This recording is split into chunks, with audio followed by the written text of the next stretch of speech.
Redmi இப்போ அவங்களோட K20 Pro ஃபோனை லான்ச் பண்ணியிருக்காங்க. கில்லர் ஃப்ளாக்ஷிப் 2.0 அப்படின்னு சொல்லி மார்க்கெட் பண்ணிட்டு இருக்காங்க. OnePlus ஏற்கனவே OnePlus 7 அப்படின்னு அவங்களோட செகண்டரி ஃப்ளாக்ஷிப் ஃபோன் வச்சிருக்காங்க. ஸோ இதுதான் பெர்ஃபார்மன்ஸ் வேணும் அப்படின்னு சொல்லி வாங்குறவங்களுக்கு மார்க்கெட் பண்ணிட்டு இருக்காங்க. ஸோ இந்த ரெண்டு ஃபோன்ஸ்க்கும் என்ன கோரிலேஷன், இந்த ரெண்டு ஃபோன்ஸும் எப்படி ஒன்றுக்கு ஒன்று அஃபெக்ட் ஆகுது அப்படிங்கிறத பற்றி இந்த வீடியோவில் பார்ப்போம். ஹே கைஸ், என் பேர் ஆஷ். நீங்கள் பார்த்துட்டு இருக்கிறது C4 Tech தமிழ். வீடியோ பிடிச்சிருந்துச்சுன்னா மறக்காமல் கீழே இருக்கிற thumbs up button, subscribe bell icons இதெல்லாம் ப்ரெஸ் பண்ணுங்கள். இப்போ நம்ம வீடியோக்கு போகலாம். இப்போ கொஞ்சம் வருஷமாகவே Xiaomi நல்ல ப்ரீமியமான ஒரு ஃபோன் எடுத்துகிட்டு வரணும் அப்படின்னு ட்ரை பண்ணிட்டு இருக்காங்க. Tier 1 பிராண்ட்ஸ்லேருந்து வர ஃப்ளாக்ஷிப்ஸோட கம்பீட் பண்ணணும் அப்படிங்கிறதுக்காக நிறைய டிஃப்ரெண்ட்டாக பண்ண ட்ரை பண்ணிட்டு இருக்காங்க. ஆனால் இந்த ஃபோன்ஸ் எல்லாம் சைனா விட்டு வெளியில் எடுத்துகிட்டு வரதுக்கு கஷ்டப்படுறாங்க. சைனாலேயும் ஒரு சில யூரோப்பியன் மார்க்கெட்ஸில் மட்டும்தான் விற்கிறாங்க. ஏன்னா வெளியில் எடுத்துகிட்டு வரணும்னா நிறைய ஃபேக்டர்ஸ் இருக்குது. ப்ரைஸ் கொஞ்சம் அதிகமாகும். அப்படி ப்ரைஸை ஏற்றுறதுக்கு அவங்களுக்கு விருப்பம் இல்லை.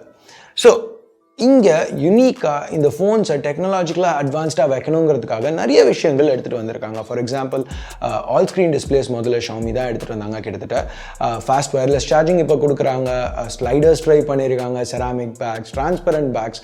இந்த தடவை f1.47 அப்பர்ச்சரோட கேமரா எடுத்துகிட்டு வந்தாங்க. ஒரு cantilever piezoelectric acoustic sensor அப்படின்னு ஒன்று ட்ரை பண்ணாங்க. நிறைய விஷயங்கள் டிஃப்ரெண்ட்டாக ட்ரை பண்ணியிருக்காங்க. ஆனால் அதே நேரத்தில் ஒரு ரெகுலர் மெயின் ஸ்ட்ரீம் ப்ராடக்ட் எடுத்துகிட்டு வரணுங்கிறதும் அவங்களுக்கு புரியுது.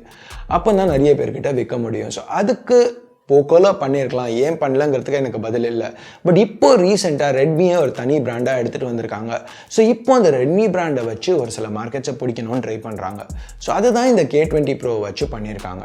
ஸோ எஸ், மீ ஃப்ளாக்ஷிப்போட கம்பேர் பண்ணையில் ஒரு சில காம்ப்ரமைஸ் பண்ணியிருக்காங்க. ஃபார் எக்ஸாம்பிள் இங்கே வயர்லெஸ் சார்ஜிங் கிடையாது. ஆனால் டிசைனில் ஒரு சில விஷயங்கள் நல்லாவும் கொடுத்துருக்காங்க. இப்போ மீ ஃப்ளாக்ஷிப்பில் ஒரு சில ஜென்ரேஷன்ஸாக ஹெட்ஃபோன் ஜாக்கை கட் பண்ணியிருக்காங்க. இங்கே ரெட்மி K20 Proவில் அதை திருப்பி எடுத்துகிட்டு வந்திருக்காங்க. அதே மாதிரி மீ ஃப்ளாக்ஷிப்ஸில் இப்போ பார்த்தீங்கன்னா பேட்ரி கெப்பாசிட்டி ரொம்ப நல்லா கம்மி பண்ணிகிட்டே வந்திருக்காங்க. ஏன்னா லுக்ஸ் தான் அதில் ரொம்பவே முக்கியம் அப்படிங்கிறதுக்காக. இப்போது ஒரு சில வருஷம் முன்னாடி மீ 4 எடுத்துக்கிட்டிங்கன்னா 5 இன்ச் தான் அதில் டிஸ்பிளே. ஆனால் 3080 mAh பேட்ரி இருந்துச்சு. 8.9 mm திக்னஸ். ஸோ திக்னஸ் கொஞ்சம் அதிகமாக தான் இருந்துச்சு. ஆனால் இப்போ லேட்டஸ்ட் மீ 9 எடுத்துக்கிட்டிங்கன்னா 7.6 mm தான் திக்னஸ். 6.39 inch display. ஆனால் வெறும் 3300 mAh தான் பேட்ரி. இப்போ K20 Proவில் அந்த பேட்டரி கெப்பாசிட்டியை 4000 mAhக்கு இன்க்ரீஸ் பண்ணியிருக்காங்க. திக்னஸும் கொஞ்சம் அதிகம் தான், 8.8 mm. அதுக்காக ரொம்ப திக்காக இருக்கும் அப்படின்னு நான் சொல்ல, மேனேஜபிளாக தான் இருக்கும் அப்படின்னு எதிர்பார்க்குறோம். கையில் யூஸ் பண்ணி பார்க்கல, பட் எதிர்பார்க்குறோம் அந்த திக்னஸில் உள்ள மற்ற ஃபோன்ஸை வச்சு. இந்த தடவை கொஞ்சம் டிஃப்ரெண்ட்டான டெமோகிராஃபிக்கு கேட்ரு பண்ணுறதுனால இந்த மாதிரி கொடுக்க ட்ரை பண்ணியிருக்காங்க. ப்ளஸ் வாட்டர் ரெசிஸ்டன்ஸ் கிடையாது, பட் மீ ஃப்ளாக்ஷிப்ஸ்லையும் அது கிடையாது. ஸோ அது பெரிய விஷயம் இல்லை. ஸோ பேசிக்காக இங்கே ஒரு சில டிசைன் சேஞ்சஸ் மீ ஃப்ளாக்ஷிப்ஸோட கம்பேர் பண்ணல இங்கே கொடுத்து கொஞ்சம் K20 Proவில் இன்னும் கொஞ்சம் ஃபங்க்ஷனலாக எடுத்துகிட்டு வர ட்ரை பண்ணியிருக்காங்க. உள்ள Snapdragon 855 சிப். ஸோ பெர்ஃபார்மன்ஸில் காம்ப்ரமைஸ் பண்ணலை.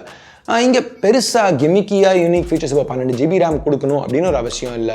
டிரான்ஸ்பரண்ட் பேக் இல்லை செராமிக் கொடுக்கணும் அந்த மாதிரி ஒரு கம்பல்ஷன் இல்லாமல் பேசிக்ஸை மட்டும் ஃபோக்கஸ் பண்ணி இங்கே அந்த எக்ஸ்ட்ரா விஷயங்கள் எதுவும் இல்லாமல் இங்கே ஃப்ளாக்ஷிப் கில்லர் 2.0 எடுத்துகிட்டு வர ட்ரை பண்ணியிருக்காங்க. ஸோ இப்போ அடுத்து OnePlusன்னு பார்த்தா ஸ்டார்டிங்லேருந்தே அவங்க கொஞ்சம் Tier 1 பிராண்ட்ஸோட கம்பீட் பண்ணணுங்கிறதுக்கு ட்ரை பண்ணிட்டு இருக்காங்க. இப்போ எடுத்த உடனே ஃப்ளாக்ஷிப் கில்லராக ஆரம்பிச்சாங்க.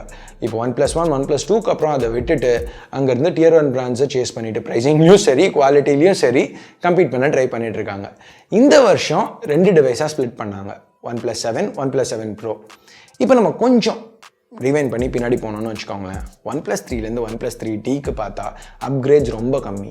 820 to 821 பெரிய இம்ப்ரூவ்மெண்ட்டே கிடையாது பெர்ஃபார்மன்ஸ்னு பார்க்கல. மற்ற சேஞ்சஸ்னு பார்த்தீங்கன்னா பேட்டரி கெப்பாசிட்டி கொஞ்சம் இன்க்ரீஸ் ஆச்சு. செல்ஃபி கேமரா கொஞ்சம் ரெசல்யூஷன் இன்க்ரீஸ் ஆச்சு. மற்ற எல்லாமே அவ்வளோதான், எதுவுமே மாறல. ப்ரைஸிங்கும் மாறல. திருப்பி 5Tலேருந்து 6க்கு போனீங்கன்னா டிஸ்பிளே மாறிச்சு, இன்டர்னல்ஸ் மாறிச்சு. ஆனால் OnePlus வந்து ப்ரைஸை 2000 ரூபா இன்க்ரீஸ் பண்ணாங்க, 33,000லேருந்து 35,000. ஆனால் இந்த தடவை முதல் தடவையாக OnePlus லான்ச் ஆனதுலேருந்து ப்ரைஸை ஆக்சுவலாக டிக்ரீஸ் பண்ணியிருக்காங்க. 38,000 ரூபா OnePlus 60லேருந்து OnePlus 7 33,000க்கு. நீங்கள் யோசிக்கலாம், மேபி இப்போ OnePlus 7, OnePlus 7 Proன்னு 2 ஃபோன் எடுத்துகிட்டு இருந்ததுனால தான் ப்ரைஸை ட்ராப் பண்ணியிருக்காங்கன்ட்டு. பட் யோசிச்சு பாருங்களேன், இப்போ OnePlus 7 Pro 49,000க்கும் OnePlus 7 38,000க்கும் எடுத்துகிட்டு வந்திருந்தா கூட ஓகே பரவாயில்ல, ஒர்க் அவுட் ஆயிருக்கும்ல. ஏன்னா இப்போ OnePlus 60யோட கம்பேர் பண்ணல OnePlus 60 38க்கு வித்துட்டு இருந்துச்சு. OnePlus 7 அதே ப்ரைஸ்க்கு அதே 38க்கு 845 பதில் 855ம் பின்னாடி கேமராஸ் சோனியோட IMX519க்கு பதில் 48 MP 586 கொடுத்துருந்தாங்கனாலும் ஒரு நல்ல அப்கிரேடாக தான் இருந்திருக்கும். பட் இப்போ 2019 பார்த்தோன்னா எல்லாருமே அந்த IMX586 48 மெகா பிக்சல் சென்சர் தான் யூஸ் பண்ணிட்டு இருக்காங்க. இன்ஃபேக்ட் முதல் ப்ரீமியம் ஃபோன் ஆனர் வியூ 20 அந்த 48 மெகா பிக்சல் சென்சரோட வந்தது கூட 38,000க்கு தான் வந்துச்சு. பட் இங்கே ஒன் ப்ளஸ் ஏற்கனவே இந்த மாதிரி போன ஜென்ரேஷனில் போக்கோ F1 கிட்ட நிறையவே அடி வாங்கினாங்க. போக்கோ F1 அந்த 21,000 வந்ததில்ல. ஸோ இந்த தடவையும் ஏதோ போக்கோ F2 இல்லை K20 Pro ஏதாவது வந்துடும் அப்படிங்கிறத எதிர்பார்த்து தான் ஒரு 33,000 இந்த ஒன் ப்ளஸ் 7 முதல் தடவையாக ப்ரைஸ் கட் பண்ணி இந்த ப்ரைஸிங் எடுத்துகிட்டு வந்திருக்காங்க. ஸோ K20 Pro இப்போ இந்தியாவுக்கு வரையில் அஃப்கோர்ஸ் நான் K20 Pro ஒன் ப்ளஸ் 7 காம்படிஷன்னு சொல்லலை. ஸ்பெக் ஷீட் வச்சு பார்க்கல K20 Pro ஒன் ப்ளஸ் 7 ப்ரோக்கு காம்படிஷன் மாதிரி தான் தெரியுது, இல்லைன்னு சொல்லலை. பட் ஒன் ப்ளஸ் கடைசி ஒரு சில வருஷமாக எப்போவுமே இந்தியாவில் மட்டும் இல்லை எல்லா இடத்துலையுமே அவங்க ஃப்ளாக்ஷிப் ஃபோன்ஸ் விற்கிற ஒரு பிராண்டாக மார்க்கெட் பண்ணியிருக்காங்க. ஸோ பார்க்கல மக்கள் வந்து ஒன் ப்ளஸ்ஸை ஒரு ஃப்ளாக்ஷிப் ஃபோன் விற்கிற பிராண்டாக தான் பார்க்குறாங்க. ஸோ ஒரு ஒன் ப்ளஸ் ஃபோனுக்கு 30,000 மேலே செலவு பண்ணுறதுக்கு பிரச்சனை இல்லை, பண்ணுறதுக்கு ரெடியாக இருக்காங்க. ஆனால் இப்போ ரெட்மி பிராண்ட் அப்படின்னு பார்க்கல ஒரு பட்ஜெட் பிராண்டாக தான் எல்லாரும் பார்க்குறாங்க. ஸோ ஷாமி பிராண்டுக்கோ ரெட்மி பிராண்டுக்கோ 30,000 மேலே செலவழிக்கிறதுக்கு நிறைய பேர் ரெடியாக இல்லை. ஸோ இப்போ ரெட்மி இப்போ அவங்களோட 855 வர K20 Pro ஒரு 28,000 ப்ரைஸ் பண்ணால் கூட ஒன் ப்ளஸ் 7 ஏற்கனவே 33,000 அவைலபிளாக இருக்கையில் ஒன் ப்ளஸ் என்ன எதிர்பார்க்குறாங்கன்னா 5,000 அதிகம் தானே. ரெட்மியோட K20 Pro ஒரு கண்டிப்பாக ஆட்ஸோடு தான் வரும் ரெட்மினா.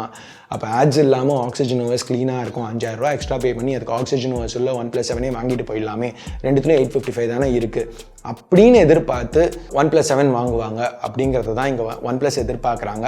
இதே இது 33க்கு பதில் 38க்கு ப்ரைஸ் பண்ணியிருந்தா 10,000 வித்தியாசம் வந்திருக்கும். அப்படிங்கிற போக்கோ F1 கிட்ட எப்படி சேல்ஸ் விட்டாங்களோ அதே மாதிரி இங்கேயும் விட்டுருவாங்க. அப்படிங்கிறதுனால தான் ப்ரைஸ் ட்ராப் பண்ணியிருக்காங்க.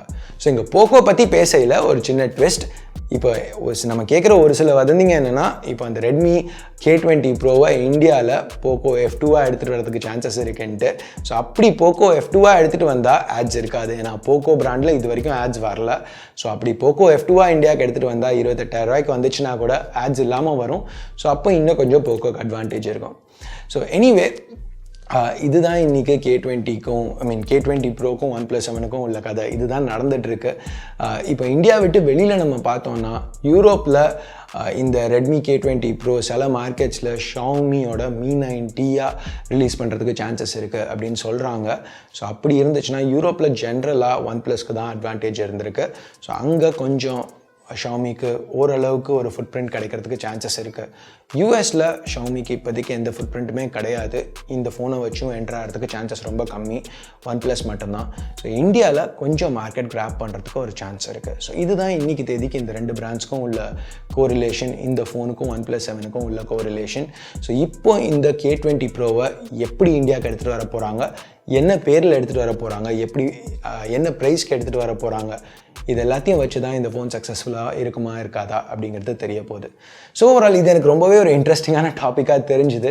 ஸோ ஒரு டிஃப்ரெண்ட்டான பெர்ஸ்பெக்டிவ்லேருந்து பார்க்குற மாதிரி தெரிஞ்சுது. ஸோ இது உங்கள் கூட ஷேர் பண்ணலாம்னு நினச்சி இந்த வீடியோவை பண்ணேன்.